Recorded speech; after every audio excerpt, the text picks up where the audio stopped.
This Premier League Week 5 picks edition of the Premier League Gambling Podcast on the Sports Gambling Podcast Network is brought to you by Underdog.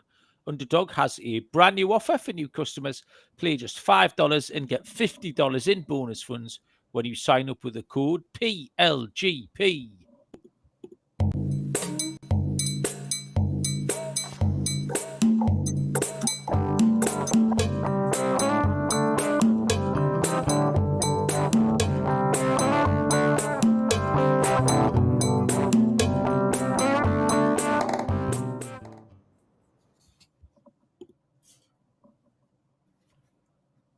Welcome, everybody, to the Premier League Gambling Podcast on the Sports Gambling Podcast Network. My name is Malcolm Bamford, coming to you from Newcastle upon Tyne in the northeast of England. Today is Wednesday, September the 17th.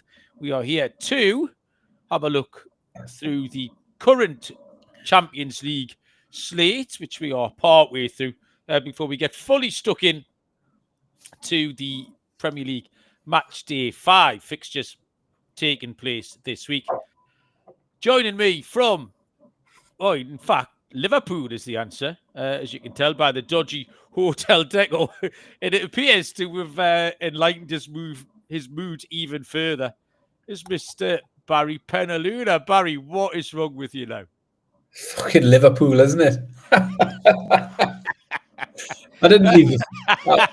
So I'm in my hotel room. I've been working in Liverpool all week. I did not leave my hotel tonight. I wanted no part of that and them, anything. I wasn't going to any bar or restaurant where there was going to be them people. So I ordered in a takeaway. I have had some Chinese. So there we go. Bit of Maggie Foos. I've got a bottle of wine. And I've just sat very merrily on my own all night. But yeah, fucking Liverpool, man. Well, I watched most of the game, Barry. Another draw. That's 5 draws this season. Really, they need to start addressing that. It's not very good. Champions League. Like you, Malcolm, I turned off after 90 minutes. I assumed my Atletico Madrid double chance bet was good. So yep, I'm that definitely won. The main event of the week obviously is still to come. We have Newcastle taking on Barcelona tomorrow night, where Big Dick Nick is going to score a hat-trick. It's been a good start, actually, to the Champions League games. I ended up doing, as a late replacement, I ended up covering Benfica v Karabag yesterday, which was a losing pick. Fucking hell. First off, as a game of football, it was quite exciting because Karabag came from 2-0 down. As they wonderful, like Benfica are minus 500 at the start of the game. Did they go 2-0 up inside 15 minutes? I mean, what price must Karabag have been trading out there? 200 to 1? Like, any price you like. Karabag get one back, then equalise, then score a winner. So it was exciting. I'll give you that. My pick was Benfica team total over 2.5. You know, 2-0 after 15 minutes. You're in, aren't you? I'm counting. Me and you had a little bet, didn't we, between us, of that and the over 2.5 goals beat ETS in Dortmund, which was 0-0 at half-time. And I nearly messaged you, saying, well, you fucked this up, Barry, didn't you? My pick's in, and yours is a loser. And then by the end, your pick had won, and mine was the loser. And I tuned into the Dortmund game because that was the only pick I had for last night. What a second half that was. It was just absolutely nuts because 0-0 half-time, barely anything had happened. And then as soon as one goal went in, it was just end-to-end, and there was all sorts. There was daft penalties, absolute lunacy. I thoroughly enjoyed every minute of it. Yeah, there has been a couple of good games at the game, that Benfica-Karabag game, the 3-2. And then you had a 4-4, which was 0-0 at half-time. Scott Reichel, who I do the MLB show with, had an incredibly bad beat in that game. I can't remember what his pick was. He parlayed all sorts of stuff, which just included first half goals, I think, in that game. So we've lost the game in a 4-4 draw. Was bad luck. Picks-wise, so yeah, I gave out Spurs on YouTube short yesterday. That's it. Arsenal won. We'll get to Arsenal in a little bit because we're going to handicap them. Tonight, Olympiacos to win to 0. keep the clean sheet. Paphos have a man sent off. And Olympiacos still can't score. Like, how well, lads? There was a favour. And then I had both teams to score over 2.5 in Bayern and Chelsea. Did fancy Chelsea. And the game was wide open. Really could have gone anyway. And then, we had a couple of underdog winners as well as Karabag Union. San Gilloise got the win tonight. Very much went with form. All 4 favourites got done tonight. So, it's been all right, Baz. But like I say, main event still to come with Newcastle. Your picks, I think you were flying, weren't you, until the slightly unfortunate incident at Anfield tonight? Yeah, I would have been 100%. At 90 minutes, I was 100%. Some books might have paid you out on that at 90 minutes. But I took the goals in the Juventus game, both teams to score and over 2.5. So that pissed in. I took PSG handicap, -1.5. They've won 4-0. Again, that's pissed in. And then my pick was, I just thought I'd let it go over a price, double chance. I thought they'd get something. I mean, you can't even call it unfortunate because you've got to factor in the deal with the devil, as you always say. So you have to, Baz. It's a thing. What it is. Add one on. Whatever you think's going to happen, then add one on and then see what the score is, because that's what's going to happen. James Mafia was first in the chat. Welcome, Jimmy. John Cullifay. I will sharpen up my ad reads for you, John. Danny Midler, not the Mackham, has joined us. Serial has been cooking. Bob D is here. Harry, Chelsea. Expected him to get beat. There was one other game, actually, tonight. The Ange Postecoglou era. That made me laugh. Well and truly underway, because I was going to football. Sorry, I was coming back from football. I've had Bob tonight at a trial. That was a load of shite, by the way. Football trial, played him entirely out of position for the entire thing. 2 hours, 2-hour trial, Baz. Played him on the right wing. He's a fucking CDM. How many times he sits in the guard dog position? Stuck him on the right wing. Do you know, he had 5 touches of the ball. He was furious. I was furious. But what are you going to do? What was I saying? Oh, sorry, we're on the way. I got a message tonight. Chloe wasn't happy because she had a school game tonight. Yeah. And she messaged to say she'd scored an absolute screamer, so she wasn't happy that I wasn't around to see that. But she talked me through it. Apparently, she jinked it past a couple of players in midfield, got to about 20 yards out and pinged one into the top corner. So she was very proud of herself. Andy Kane tipped up Jane Palmer. He must be following the Women's Champion League there. I think it turns out he meant Kane and Palmer, because I was like, we're not going that deep, Andy. Jane Palmer first goal. I was driving back from football and heard Forest go 2-0 up. And I thought, oh, that's disappointing. I thought it was going to be something silly. And then I got back and Swansea came back and scored. They scored something like 89-95.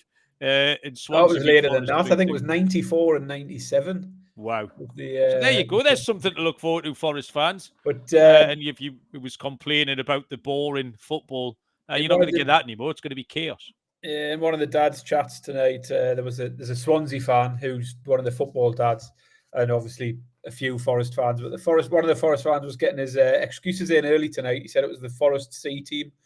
I did try and explain that Omari Hutchison was worth more than the entire Swansea team put together.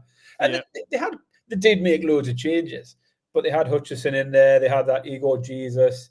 They had a few others that they've signed in the summer for 20 million quid. So there was 150 million quid worth of people out there. Zinchenko's there, Douglas Luiz. So they had a strong squad. And in the second half, they're bringing on Gibbs White and various other Kalimoendo and stuff like that. I did enjoy Ange Postecoglou through it again. As I said last week, I think he's going to be on a very, very short leash at Forest before Forest fans get fed up. He's going to have to do something at some point pretty soon before people start getting on his back very quickly. I don't think he'll have much of a free rein. Like at football tonight, I met one of my 2. I've got 2 actual real football contacts.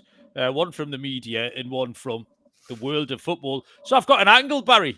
I don't know if anyone can get on the next manager market in the Danish Premier League, but you can raise your eyebrows. This is kind of Nottingham Forest related. So my mate Ben Dawson, who was Steve Cooper's assistant at Nottingham Forest. So Ben turned up tonight. I said, what you been doing, Ben? He'd been moonlighting over the summer at Manchester City. He said, I'm not doing anything. He says, I'm walking the dogs, just trying to keep out the wife's way. Currently hasn't got a job, but he said Steve Cooper was interviewed for the Brøndby job this week, and it looks like he's going to get the job. So when Steve Cooper takes the Brøndby job, Ben's going to go out to Denmark and work with him. So I don't know where we stand here with the next Brøndby manager. He said that they sacked the manager when they didn't qualify in Europe. They got knocked out the qualifying rounds of the Europa League or the Conference League, whatever it was. So if anyone globally, if one person in the world can get on the Brøndby next manager market, the answer is Steve Cooper. There you go. Anything else to report, Barry, before we get stuck into some Premier League picks? There was just one other thing I was going to mention in my hotel. I'm right on the docks of Liverpool here. I can look out of my window and I can see the Mersey. It's a bit of a grim view, to be honest. However, tonight, up pulled a fucking massive big cruise liner. I've had to Google it. It was the Queen Mary 2. So apparently it's Cunard's flagship cruise. It's fucking massive and it's right outside my window. Yeah. I was thinking, Mark, can you imagine you've paid fucking £20,000 to go on that cruise? And then you wake up in the morning and you walk out on your balcony and you've just got me stood there bollock naked in my window. That's going to be what they see tomorrow. I'm just going to fucking stand there fully fucking out in the open. But that'll be disappointing for them tomorrow. Put them off their breakfast. Incredibly disappointing, Buzz. Good, yeah. I recommend you do that. Don't forget, everybody, our brand new Fantasy Pants sponsor here, Metaspins Sports. What are you saying, Barry? Sorry. Before you do that, I've just seen the comment. Apparently, Steve Cooper's already got the job and already done his first game. So your tip? That's not. I spoke to my bloke 2 hours ago. Is that true, James? Barry, you Google that while I read this out. Metaspin Sports, your destination for crypto sports betting. Sign up today and get a 100% risk-free bet. Plus, you'll also receive a $25 bonus on your first deposit. Get started today at metaspins.com/sports. That's metaspins.com/sports. Have you Googled it, Barry? What did it say? Yeah, he took the job last week, Malcolm. Tuesday. Ben must be waiting for the phone call then. Yes, as well. What a shocker. You've had a shocker there, Malcolm. Well, right, Barry, edit that out. Can you... Ben's, I'm going to message Ben in a minute. Thanks for that, James. You've absolutely showed me up there in front of everybody. Still, I was right, though. You can't say I wasn't right. Just slightly after time, and Barry. Right, okay. Full slate Premier League action goes from Saturday lunchtime. There's no Friday night game. Saturday lunchtime through to Sunday afternoon. So it's a 2-day card again, which is good. Don't forget to get your predictions in the league. Predictaddict.co.uk. Still time to enter because we've got monthly prizes. The league code is 43445. But if you are in the league, do not forget to get your predictions in because month 2 prizes are very much up for grabs.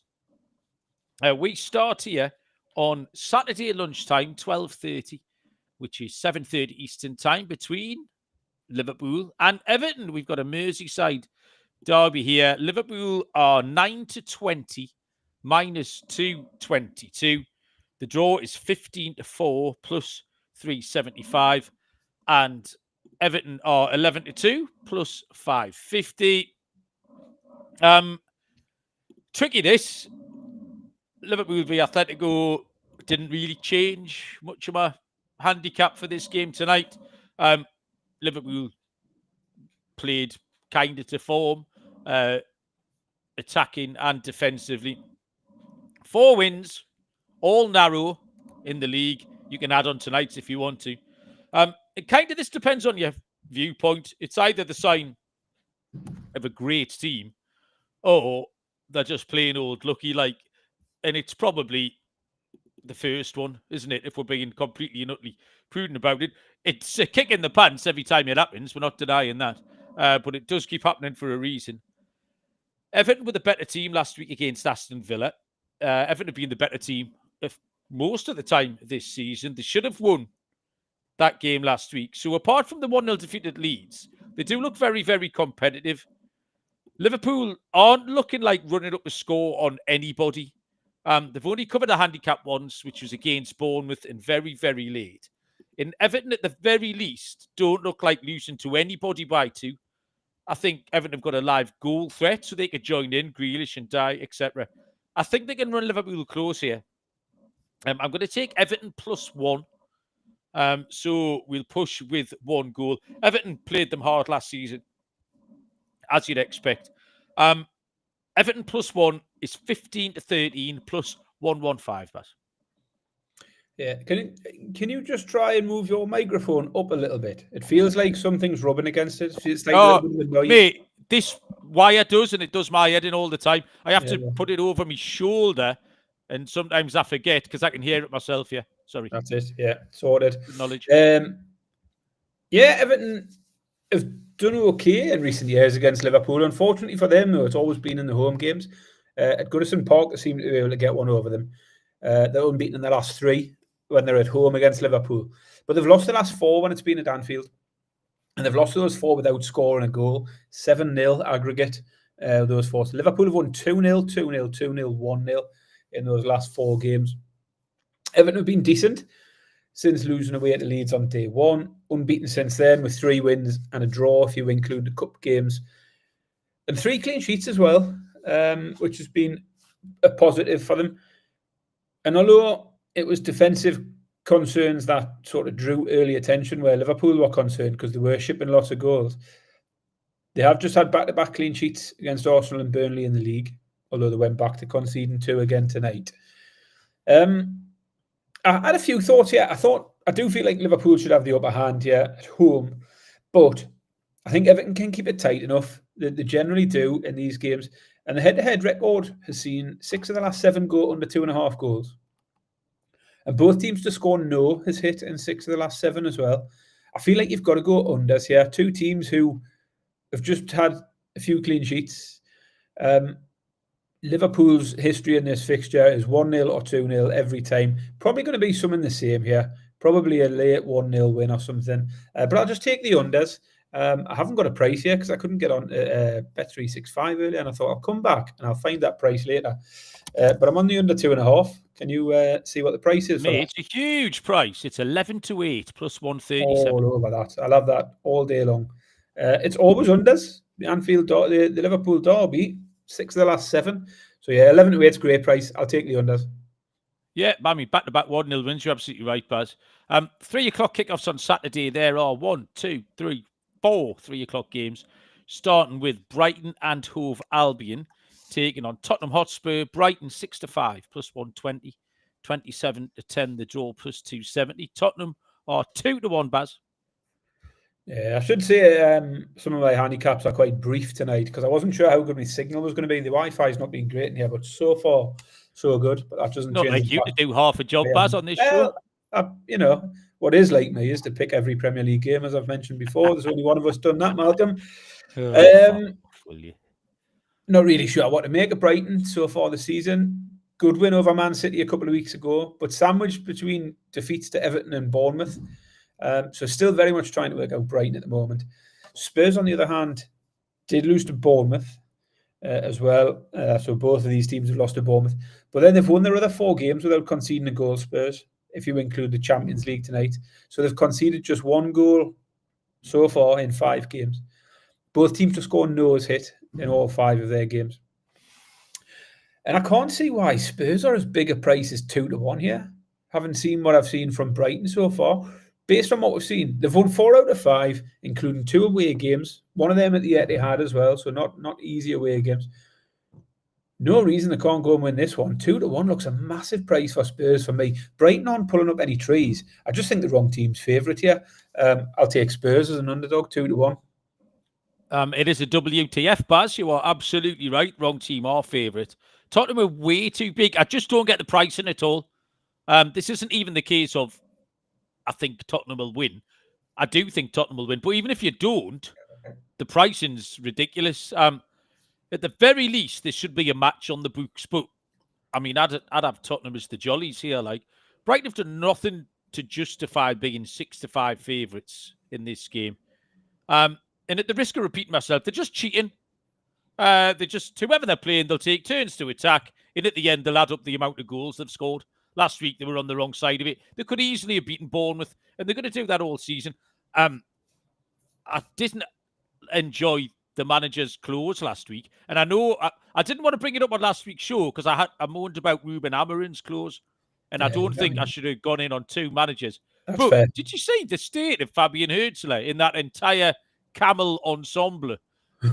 No. Fucking hell. Some sort of camel knitwear with a pair of slacks. He looked like he needed to be back in Burton's window by 8 o'clock. Like, to quote one of my dad's favourite sayings every time I got dressed up.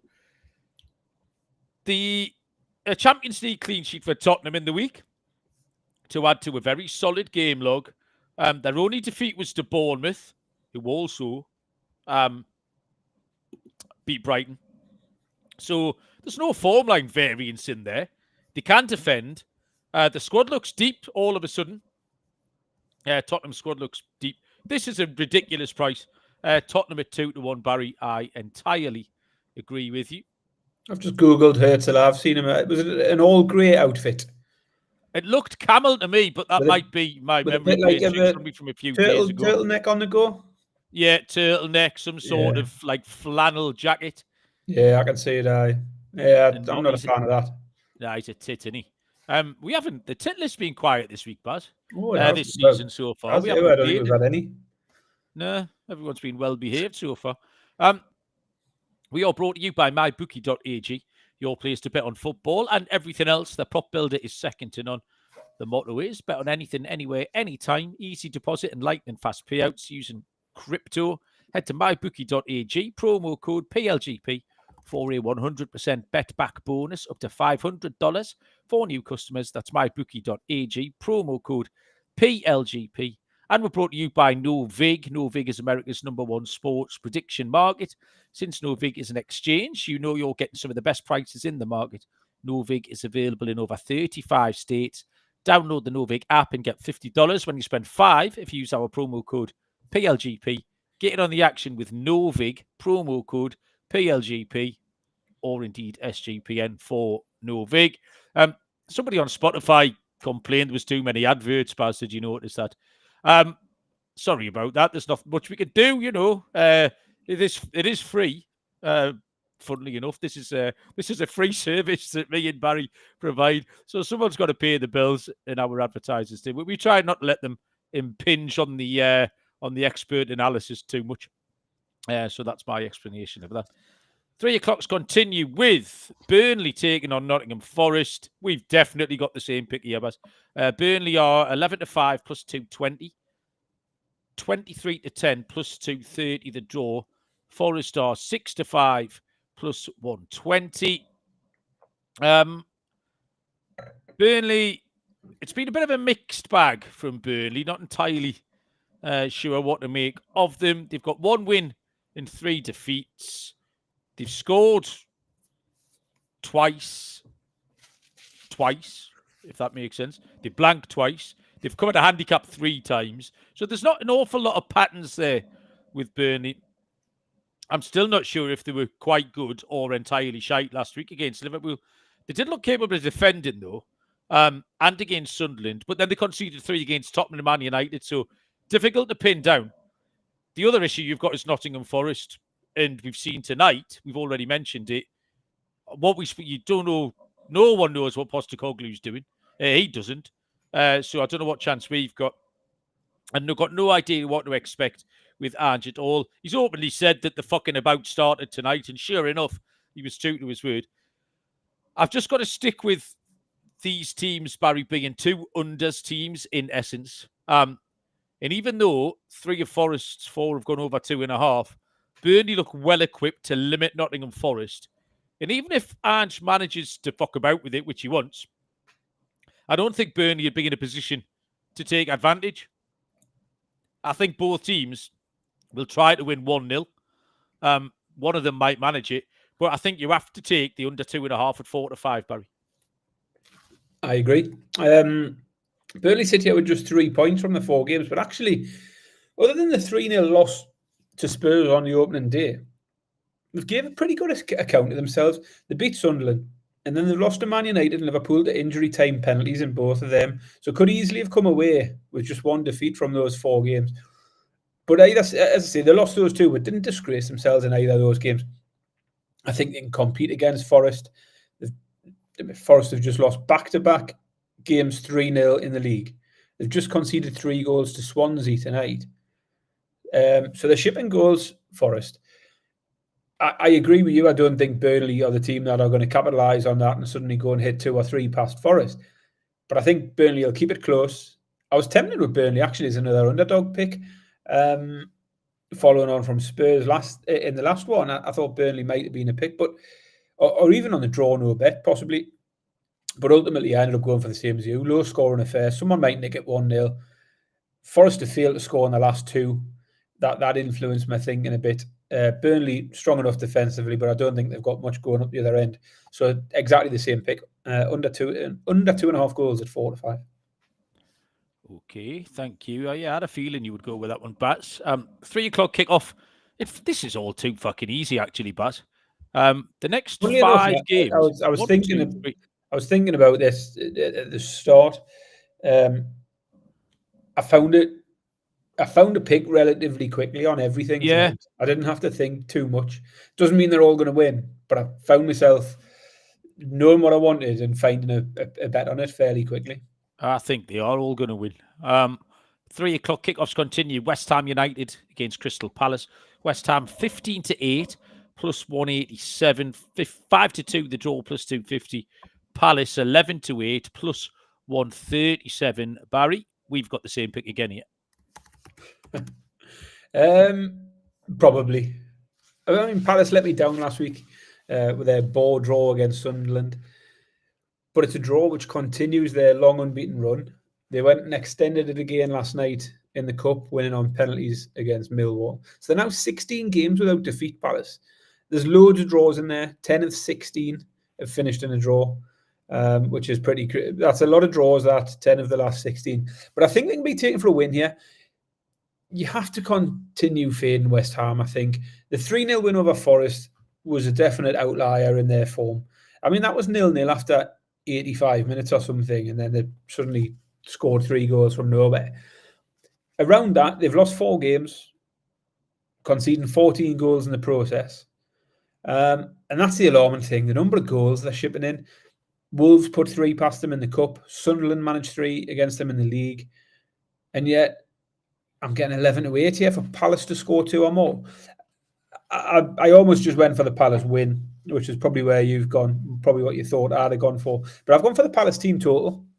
West Ham are shipping enough goals, and two goals for Palace is 11-8. I think it's a great price. So I'll take the Palace team total over 1.5 at 11-8. Yeah, fair enough. Slightly different angle, Baz, because I have taken Palace outright on the money line. West Ham are broken. Like, the entire football club is broken. The manager, the players, the fans, the personnel, everything about it is fucked. They keep playing James Ward-Prowse and Souček in the middle as a 2. Not mobile enough, being completely outrun by everyone they come up against. They've got no legs. They can't defend set pieces at all. Tottenham could have had 3 before they eventually got 1 at the weekend. Palace should have beaten Sunderland last week. They've got a good draw at Chelsea, an excellent 3 win at Villa in their last 2 away games. Only taking Palace here at 27-20, plus 135. In fact, I think you can say plus 137 if you want to pinch a bit of a bigger price on that one. Next up, continue the 3 o'clocks with Wolverhampton Wanderers against Leeds United.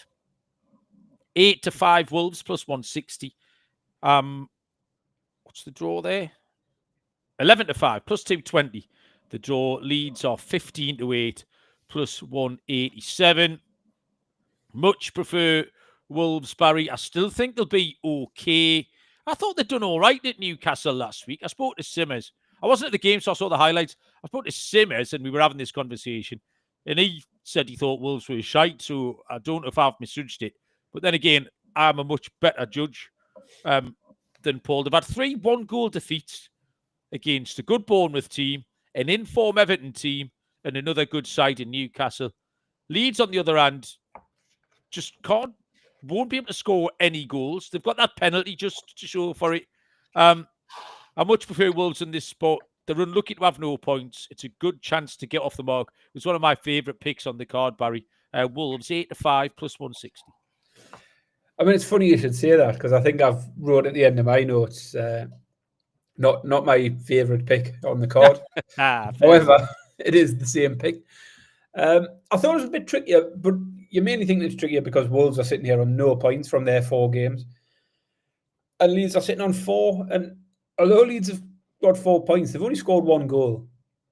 Both of these teams have failed to score in 3 of their 4 games. I do, like you though, feel a bit more confident that Wolves will have something about them. I'm a bit more confident that they'll find goals than Leeds will. Leeds have still got quite a few injuries in the attacking positions. And Wolves have shown some glimpses already this season in attack. They put 2 past Everton when they lost 3-2. And they scored 3 against West Ham in the Cup. So they've shown a bit more in terms of the ability to score a few goals. So like you, I was drawing the Wolves here in this one. Not a pretty pick, not my favourite pick. Might be your favourite pick. But I'm still going to have it. I'll have Wolves at 13-8 as well. Tell you what, Baz, I might not be able to pick a winner on the football, but I am currently tearing asunder tonight's Major League Baseball card, Barry. For 3 games at the early window finished, 3 winners, parlayed them at 5-1. And San Francisco have just won in extras, and Atlanta look like making it 5-5, Baz. So if you do want some winners, get yourself over to the MLB Gambling Podcast. We will. That's all the 3 o'clocks. We go to tea time on Saturday, where Manchester United take on Chelsea. Man United are 8-5 plus 160. The draw 14-5 plus 280. Chelsea are 29-20 plus 145. Barry, Man United, they can't beat anyone in the country, so I assume they're going to knock Chelsea over. Not a chance. I mean, this one was straightforward for me, and I love to fade Chelsea. I don't think Chelsea have been particularly impressive. Granted, I get Chelsea wrong quite a lot. I would say that. However, you're giving me any half decent team to beat Man United at a price like this. I mean, the problem for Man United, as I say, they've strengthened in attack and they'll create a few more chances. Although that big useless Slovakian striker who Newcastle turned down isn't doing much yet. The problem's the midfield and the defence, and this Chelsea midfield with Fernandes and Caicedo is absolutely going to tear them apart. I just think you've got to take Chelsea. And I've got them here at 7-5. You've got it slightly bigger. It's nearly 6-4. I think Chelsea are too big a price. Old Trafford doesn't bother anybody. So Man U being at home doesn't change anything for me. I just think you've got to take Chelsea at 7-5. You are absolutely right, Barry. I think it's not a surprise to anybody that is my pick as well. Everybody is attempting price against Man United, but one of the better teams in the league at 29-20 is absolutely gigantic. There's zero evidence that Man United are capable of recording victories in this division, of regular wins in this division. All this bollocks as well this week about Amarin's got 5 games to save his job. And what's the difference? So if they score a last-minute winner, like if they hang in and the keeper made loads of saves and they score a last-minute winner and win 1-0, how does that change what's going on at the club? The fact you've got 3 extra points, or they might hit the post and it doesn't go in, rather than you hit the post and it does go in. That's not a way to run a fucking football club. Is he the manager? Is he the right man, or is he not? Which one is he? Don't give us the outcome depending on whether that header goes wide or in. That's not the answer to the running £1 billion business, fucking idiots. I mean, he's already had 40 games or something. You should know by now. I mean, he's only won 25% of them as well. There's been enough. When he rolled on those 2 fatty bum-bums in the last 10 minutes last week, Xerxes and Casemiro, I nearly fell off the chair laughing. It was fucking brilliant. Anyway, Chelsea is... Didn't he chuck Harry Maguire up front again as well? He loves that. It's his favourite thing. Get Harry up front. Holy shit, it's brilliant, man. Underdog is a great place to play fantasy pick'em, where you can win up to 500 times your entry. Simply pick higher or lower and your favourite player stats. Available for a ton of sports. Underdog has a brand new offer. Play $5, get $50 in bonus funds using the code PLGP to sign up. And Rhythm is off to a great start in college football and the NFL. There's a weekly leaderboard. You can win $1,000 on there by tracking your picks. Use promo code SGPN25 when you download the Rhythm app for 25% off your first month. Download Rhythm. Use the promo code SGPN25. There's another late game on Saturday night here, 8 p.m. kickoff, 3 p.m. Eastern time between Fulham and Brentford. Fulham go off even money for this one. The draw is 12-5 plus 240. And Brentford are 11-4 plus 275. Fulham got a fortunate late goal against Leeds last week. Probably deserved a little bit of luck. They've been unfortunate in a couple of spots before that. 4 unders for Fulham in their 4 games. If you're looking for a trend on the totals, you thought Brentford were all right against Chelsea last week. I didn't think they were very good. The form line of their 2 away games is horrible. They've had 2 losses at Forest and at Sunderland. So on a pure form line, I'm still quite sweet on Fulham. I think they can pick points up. Well, Kevin looked quite good when he came off the bench, didn't he, Kev? So I'll take Fulham at evens, Pat. Ooh, I'll tell you what, it's the first time we've deviated tonight. We've been quite on the same page all night. For me, I mean, starting at Brentford, I think Brentford, and I think you can contrast these two sides here. I think Brentford have been better than I expected, and I think better than most people expected, particularly after losing comfortably to Forest on day one. They did throw it away against Sunderland, but outside of that, wins over Villa and Bournemouth. The Bournemouth win's a good win. They beat Villa again last night in the Cup, albeit on pens, and a decent draw against Chelsea. So I think Brentford are sitting here on more points than anybody would have predicted after that first game. And Fulham are the complete opposite. We expected Fulham to be a bit better. And apart from that last-minute winner against Leeds last week, they'd be winless. Fulham haven't impressed me at all. I've seen nothing from them yet to suggest they're significantly better than Brentford. And so at the price, for me, Brentford appealed. I just think the two sides will be level pegging all throughout this season. Fulham are evens. So then you're giving me the other 2 outcomes here at around 5-4. I'll take Brentford, double chance, 5-4. 4-5. Doesn't help anyone. We've got all 3 outcomes covered here. But, all 3 outcomes covered. Sorted that out. I'm certainly on the right side of it, though. We can clip that on Saturday night, Baz. Take that out as a short. Definite winner in the hutch. It is time, Barry, to carry on the game of kickoff, which globally has caused a sensation. I think you will all agree. Barry leads 1-0. I've checked the Discord pile. I would say we're around about 28 minutes in, Barry, to the first half here.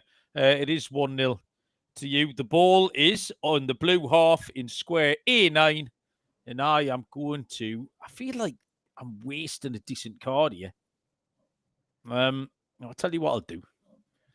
I'll play a fairly middling card. I've got this, Barry. This diagonal 5 to the left. So 1, 2, 3, 4, 5. Edge of your penalty area, Barry, in square number F4. That is up towards Wolfgang Vogel. Kind of in the D on the edge of the box there, Barry. Would you like to reply? I'm just looking at the board here. So F4. Have you got it the right way up? Yeah, I'm just going to. I haven't got much choice, really, have I? I'm just going to have to punt it back. Yeah. Well, come on, it's fucking the people. Don't leave the people hanging. This is quality content. Come on. I'm going to play a card which is going diagonally 6. So that'll go back towards the middle or out to play. Towards the middle. Back towards the middle. Yeah, okay. So that put me just over the halfway line. It puts you just over the halfway line, Barry. And then forward. No, I'm not finished. So it's it's diagonal 6 and then forward 5. Fucking hell. Where are you getting these cards from? So that's right the way up to the edge of my penalty area. Al Shiraz on the left-hand side. Now, square is in the red half of the pitch. F10. I take it the ball would have to cross the line to be a shot on target. It doesn't the one inside the 6-yard box isn't a shot on target? Well, if you watched football before, Barry, do you get a goal for it going in the 6-yard box? No. Right. Thanks. You answered your own question there. You fucking idiot. Right. F10. Well, give us a sec. I need to think here. What's your... Are you wanting to unplay that card you've just played? No. I'm not unplay it. It's fine. Carry on. I told you he was getting into it, didn't I? He's done nothing but moan about it. And now he's like Bobby Fischer sitting there. Do you know who Bobby Fischer is, Barry? No. Oh man, he was the great white hope for American chess in the 1970s. Come on, fucking hell, pay attention. Next game, we go to Sunday now.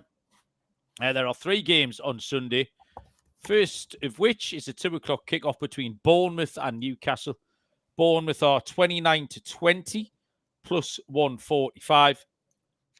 5-2 the draw plus 250. Newcastle 9-5 plus 180. Barry. Yeah, I mean, looking at the prices, I thought the books have probably got it just about right. I actually thought Newcastle might have been a bit shorter here, in which case I might have been tempted to fade them. But I think they're pretty much a match on the books. Newcastle, of course, have got a tough game Thursday night against Barcelona. So you qualify for the Champions League. You think you've dodged the Thursday night fixtures, and yet here we are. Newcastle and Man City playing Thursday night football in the first round of European games. Newcastle not got going yet, won last week, but again, didn't look like they got anywhere near their best or certainly weren't impressive in that win. And I think Bournemouth will certainly pose a bigger threat than Wolves did. Bournemouth have won 3 in a row, including Spurs and Brighton. And just only the single defeat in the league, that one being a late one against Liverpool. So, we weren't far off being unbeaten at this point. I think you've got to factor Bournemouth in here. I struggle to take a side. I think both teams will play their part in a decent game here. Both teams to scores, hitting 3 in a row in the head-to-head. And that was where I was drawn to, with both teams to score. I think both will get involved. It's short, though, both teams to score 8-13. So they have gone for the overs. Over 2.5 goals is 10-11. I don't feel hugely confident about Newcastle in this one, if I'm honest. But I think we'll at least get a goal. But this game could be anything for me. So I'll take the over 2.5 at 10-11.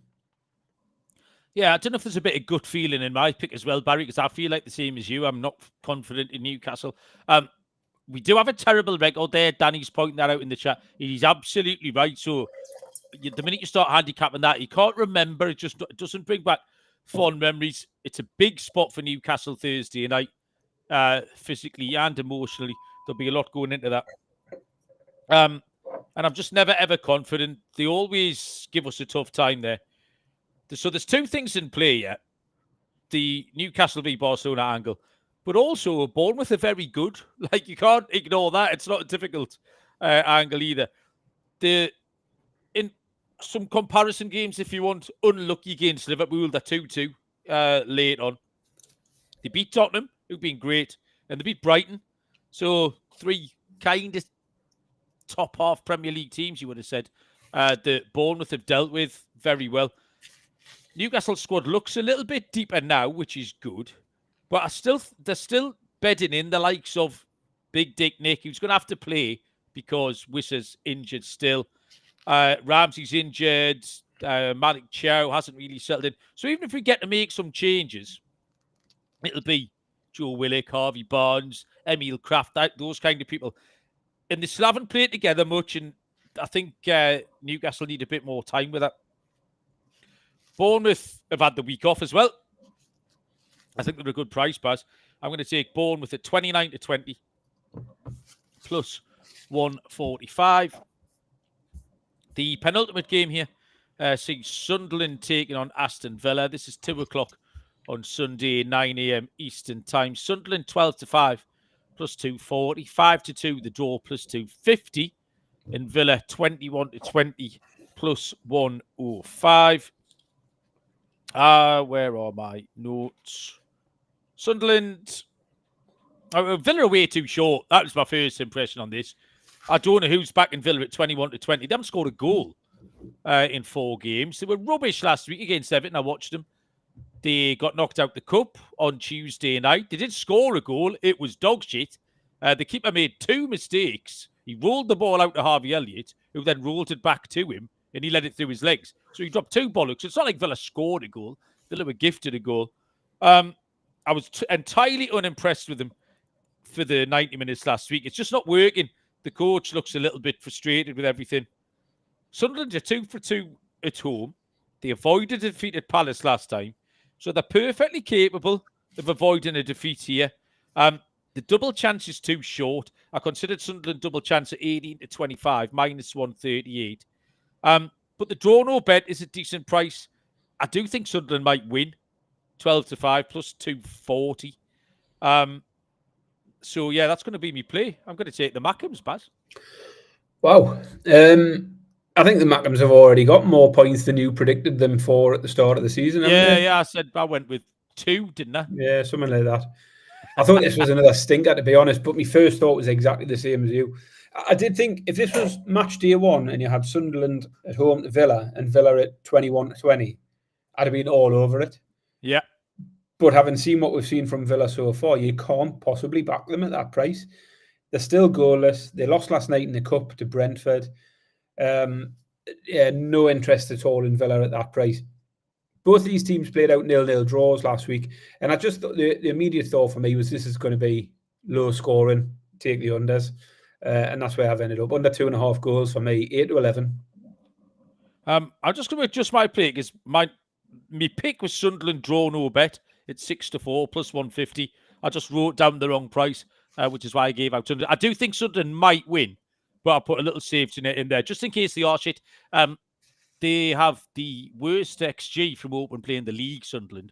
So there might just be a couple of false finals in there. Arsenal have the second worst, by the way. Set piece FC. But yeah, Sunderland might just be rubbish. So never know. Finally, we've got the game of the weekend, which is the 4:30 kickoff on Sunday. That is 11:30 Eastern time, where Arsenal take on Manchester City. Arsenal 9-10. minus 111. The draw is 14-5 plus 280. And Man City are 11-4 plus 275. Barry, good game this. Yeah, nice one to finish off with. We seem to actually have had quite a lot of these big ties early on this season. We've already seen Arsenal, Liverpool, now got Arsenal, Man City, had Arsenal, Man United last week. Man City, Man United, last week. Arsenal played Man United in the first weekend. So lots of decent big ties early on, and this is certainly another one. Other than the 1-0 defeat to Liverpool, Arsenal have been rock solid this season. 4 wins, including this week's Champions League effort. No goals conceded in those 4 wins. So they've just conceded the 1 goal in 5 games so far and scored 11. So all looks good there. They have had a relatively easy start, though. Leeds at home, Forest at home, looked straightforward ones for them. And a trip to Old Trafford holds no fear for anyone these days. Man City have been as inconsistent as ever. They did look better last week, but again, it was Man United, so what? The big question here is how Arsenal set up, because if they approach it like they approached the Liverpool game, then I don't want to be on Arsenal at odds on. Not at all. I came to it thinking goals was my first thought. Over 2.5 is 8-11. But eventually, when it comes down to it, I still just don't think there's much between these two. I picked early in the season, pre-season, I thought Man City might finish above Arsenal. I think there's not a lot between them. I don't think there'll be a lot. There wasn't. City had a horrendous season last year and still only finished 3 or 4 points behind Arsenal. And City are nearly 3-1 here. It just seems too big. It's enough to tempt me in. 3-1 City means I'm getting City double chance at evens here. We've seen Arsenal against Liverpool play conservative. They might do the same again. So having the draw on the side is a massive bonus. I think this game's a coin toss, and yet I can have City and the draw at evens. I'll take that. City double chance for me at even money. I don't trust Arsenal enough to consistently win against good teams because they don't try to, but great example on Tuesday against Bilbao. It's a perfect example of how they try to win, which is it's great if it follows the script, but if the minute it doesn't, then they're fucked and they don't try to do anything else. So they defended properly. I started making notes about why they were too passive in a 0-0 draw, and then they got the goal. Martinelli comes on to get a goal, then it's 2-0. But if they don't defend properly, if someone, for example, makes a mistake, or if the other team do something really good, like Szoboszlai knocks that free kick in from 80, like from 30 yards late on, it puts Arsenal in a load of trouble. And by the way, I watched the under-19 Champions League game on Tuesday afternoon between Bilbao and Arsenal, and the fucking kids did the exact same thing. 1-1, played for a draw, got caught out in the last couple of minutes, lost 3-1, gave a penalty away. So it's endemic in the club. That's Legohead's fault. City v Napoli, I would like to have seen before I handicap this game because Definitely. I don't know how to judge City's win over Man United last week. City did look okay, but then again, fucking hell, so did Grimsby Town. Do you know what I mean? You wouldn't be taking Grimsby Town to win at Arsenal because they beat Man United. So I want to watch City v Napoli tomorrow. But Arsenal will play with a handbrake on still. They'll defend properly. There's been a ton of unders in this. I think last season's game went over. Arsenal battered them a little bit. I think the under 2.5's mispriced, Baz. I think Arsenal will be very stoic in their approach, but I do think they'll defend properly. So I'm going to take the under 2.5 goals at even money. I meant to drag up the over-under stats in this game recently, but I didn't. But I do seem to remember watching 0-0 draws. Maybe I imagined it. Under 2.5, Baz, is even money. And that is all 10 games in the book. We will move on to the exotic stuff. I'm going to start, Baz, with Data Dave, because Data Dave improved his record to 2-1 last week, which is a 1.1 unit profit. And we are doing the Meet Data Dave feature where we're trying to find out a little bit more about him. I need to find out some more personal stuff because he's fucking boring. He wants to talk about gambling and like how he makes his picks. He's quite a boring bloke. So I was trying to get sounds a bit like you. You probably get on well. Fuck off, will you? I'm the most interesting man you know, and that is an absolute fact, buddy. Anyway, so I'll get under the skin. I'll go behind the curtain with Data Dave. But all I know about him today, to add to the fact that he wears a digital watch, is he reckons, it sounds like bollocks this, he reckons he once missed a wedding because he got an alert saying the expected goals model, his expected goals model had identified a plus 7% edge in a French League 2 match. So, I know, that's the sort of crack you get. I was like, yeah, Dave, tell us about your dreams and aspirations, the love of your life. But that's it. He missed a wedding because his goals model, it sounds like I'm making this up. I promise you I'm not. Making Dave, we talk for ages this afternoon, making Dave. So anyway, his pick, Barry, is both teams to score an over 2.5 in Man United v Chelsea. So, interesting pick from Data Dave. My lock is going to be the unders in Forest Burnley. Both teams try and win 1-0. And I know Aj appears to have had an effect on Forest's mentality already tonight. But these are two teams that are just going to try and win 1-0. Underdog has to be Chelsea, although I give Tottenham an honourable mention as well at 2-1. Corby's Pie Accumulator is not a bad price, and it's Fulham and Wolves. 2 home moneyline plays. 17-4 plus 425.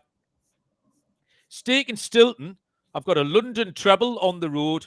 Crystal Palace, Tottenham, and Chelsea. That pays 16-1. In my anytime goal scorer, West Ham cannot defend set pieces. I managed the big one with Ezri Konsa last year, if you remember, at the back end of the year. Max Lacroix is the answer. Crystal Palace centre-back.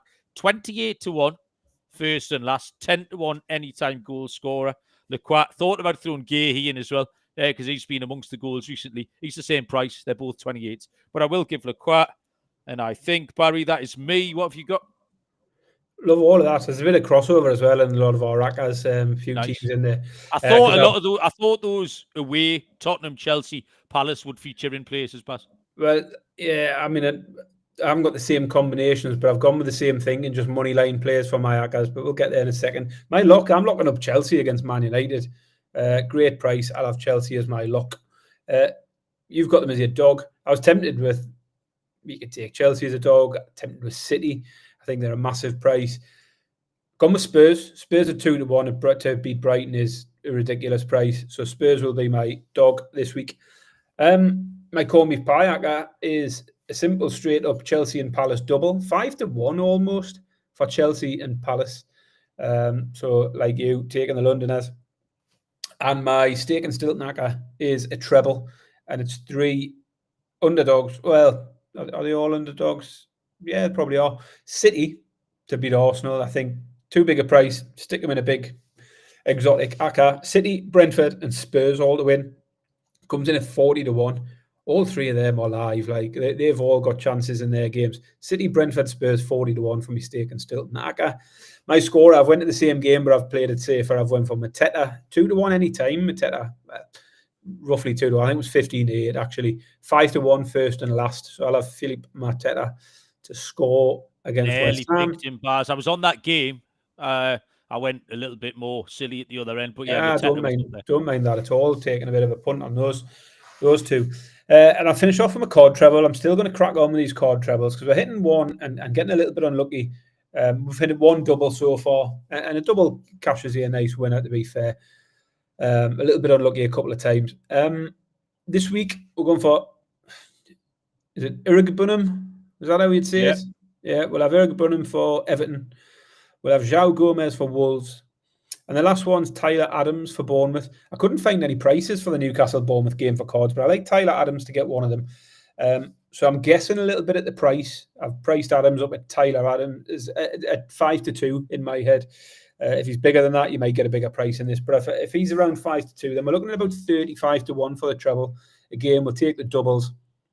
Irigbunum, João Gomez, Tyler Adams, 35-1 treble on the cards. Danny Midler said Lukic again, surely this week. And I looked at it. I just don't want to stick him out every single week and I'd be repeating myself. But again, last week, I think he had 5 or 6 fouls and somehow didn't get a yellow card. He is a walking yellow card, Lukic. But yeah, that's where I've gone this week. Tyler Adams is 15-8, Baz, plus 187. Yeah, so it'll probably be a bit shorter then. We're probably looking about 28-30-1 for my treble. Okay, no bother. Very good. Just ticking past 59 minutes, Barry. Do you have anything you want to tell the people before we let them go? No, I think I covered all of that at the beginning. Okay, very good. Yeah, I agree. It's been a busy week. I'm looking forward to the match tomorrow. Hopefully, Newcastle and Barcelona can. Hopefully, Newcastle. Yeah, I mean, if you hear of any last-minute tickets, if any of your friends drop down dead on the day or anything like that, obviously give us a shout. I'm in the town, and I will be watching in the pub. Yeah, well, I'll be around as well. I'll be in town from about tea time. So if you're kicking about, give us a shout. We might meet you for a pint. Right, okay. Thanks, Baz. Thank you, everybody in the chat. Was live and kicking, as it always is. Good luck with all your picks. Enjoy Newcastle's win over Barcelona. And we will see you all down the road. Cheers.